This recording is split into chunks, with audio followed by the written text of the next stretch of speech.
So I know it's been a few weeks since I posted a video and a bit longer than as usual, but my phone randomly glitched out a while ago and I had to get it sent away to get fixed. So it took a while for me to get it back, and then yesterday I wanted to post a video, but I was like puking my face off. I'm not sure if it was pregnancy related or if I had a flu, because I haven't puked at all during this pregnancy or with my last pregnancy, so I'm assuming maybe it was flu related. So that's why I kind of look like crap today. I didn't really get a very good sleep and I was puking, and it's been a rough little while. Yeah. So for a quick update before I start talking about my epidural experience, I'm 12 and a half weeks pregnant, which is awesome because everybody feels better once they hit the 12-week mark, so I'm happy. They haven't found the heartbeat yet. They've tried twice, but they couldn't find it. I'm not too worried about it because they couldn't find my son's until 13 weeks. I think they're just kind of tucked in there, and it just takes, a bit longer, so I'm not too worried about it. They should find it at my next appointment next week, so I should be fine. Yeah, I've been tired still. Was really sick yesterday, not too sure why, but I'm feeling a little better today. I'm still a bit nauseous, and not feeling the greatest, but I'm just going to take it easy since I have to work tomorrow, but I should be okay. So, about my epidural experience. The epidural itself isn't,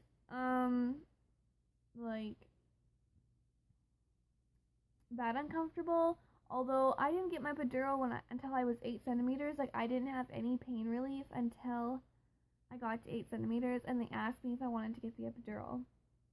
And I was like, yeah, okay, I'm ready for the epidural. Because by 8 centimeters, it was really, really starting to hurt. So, yeah, I was pretty like, let's do this, like, right now. So, the epidural itself, they put it in your back. Obviously, it's a big needle, goes into your back, and I felt like a crunching feeling when it went in, and then I had this weird numb feeling shoot down my leg. It was kind of weird, but really anything at that point is not gonna hurt as bad as your contractions.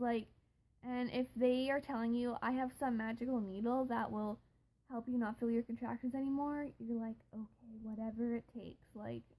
That's how I felt. So when I got the epidural, it started kicking in, and I stopped feeling my contractions. I couldn't feel them, at all. I could kind of feel my stomach tightening, but that was about it. I couldn't really feel anything else, which was nice. For about an hour, I couldn't feel them. I kind of had a break, and then I started to push. So that was nice. I kind of had an hour to rest before I started to push. Although I didn't sleep or anything like that, I was more like, okay, oh my gosh, I'm going to start pushing soon. I was more nervous than anything. So the reason why I didn't like it was because when it came time to pushing, my legs were very frozen. I could not move my legs at all, and if I wanted to, they felt like they weighed 300 pounds. I couldn't move them. Or my lower back, my bum, that area, it was all completely numb. So I couldn't feel anything. I most certainly felt my son coming out. I felt the ring of fire. I felt all the pressure that comes with pushing out a baby. That did not just magically disappear. But I couldn't feel properly enough to push properly. I was having troubles figuring out how to push, because obviously I'd never pushed out a baby before, so I didn't know how to push properly, and I couldn't feel down there 100%, so I was having troubles figuring out how to push. But I did manage to figure it out in a little while, and I started to push, and then my son, he got stuck, and they had to use the vacuum. They had to use forceps. I'm going to make a video in a couple weeks about forceps, because I strongly do not like forceps, and I will tell you why in my next video. I didn't even know what forceps were until he's like, oh, I'm going to use forceps, and I was like, oh, okay, and then he takes out these metal prongs, and I'm like, what is that? But yeah, so I'll make a video about that in a couple weeks. Anyways, so that didn't work either, and so he ended up giving me a episiotomy, which is when they cut you to make your hole obviously a bit bigger, and so my son came out within 2 pushes after that, so that was nice. Another thing I didn't like was that after you give birth, you can't move because you still have the epidural in your system. Like, it takes a little while for it to kind of come out of your system, so I couldn't move. Like, I couldn't get up, I couldn't try to go to the bathroom, like, I couldn't get up to change my son's diaper for a while or put him in his first outfit. Like, I couldn't, like, get up and do anything, which also kind of sucked a little bit too, but it was not that bad. I didn't really want to move anyway because I was kind of in a lot of pain still. So also, some people have back problems afterwards. Like, people will complain of having like lower back issues afterwards because where they got the needle and stuff. I didn't have any back problems, but I know some people do. So yeah, like with my friend, she was in labor for almost 3 days. Like, not like active labor, but she was having contractions for 2 days before she even went into actual active labor. So she was contracting all day, all night, and she didn't get very much sleep. So when she got to 4 centimeters, she like got the epidural right then and there because she was like really, really tired. And she slept for like 3 hours before she gave birth, and it was amazing. Like, she got like a good 3-hour nap before she had a baby, which most people don't really get. You're usually like in labor, you're exhausted, and then all of a sudden you have a baby to take care of at the same time.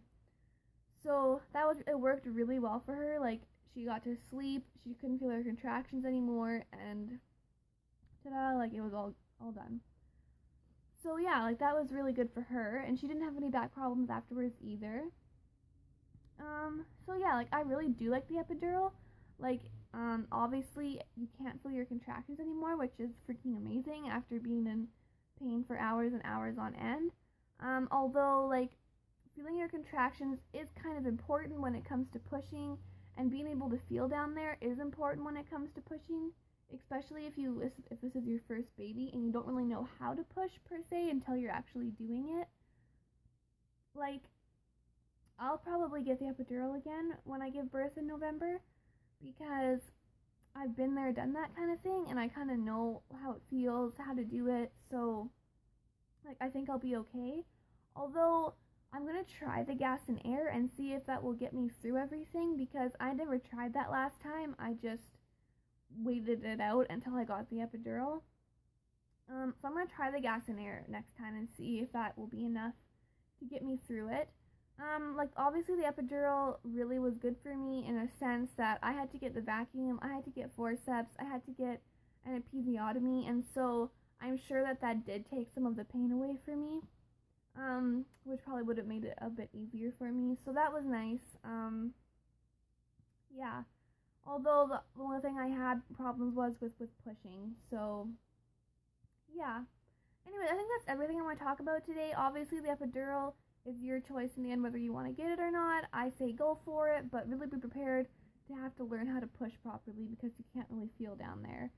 But yeah, and also don't think it's going to be some magical thing that makes you not be able to feel giving birth, because you most certainly can feel giving birth. I don't think there's anything on the planet that can make you not feel giving birth. So yeah, anyways, I hope you all enjoyed this video. I'll be back in a couple weeks to make another video about my experience with forceps. So I hope you all have a great day. Thanks for watching.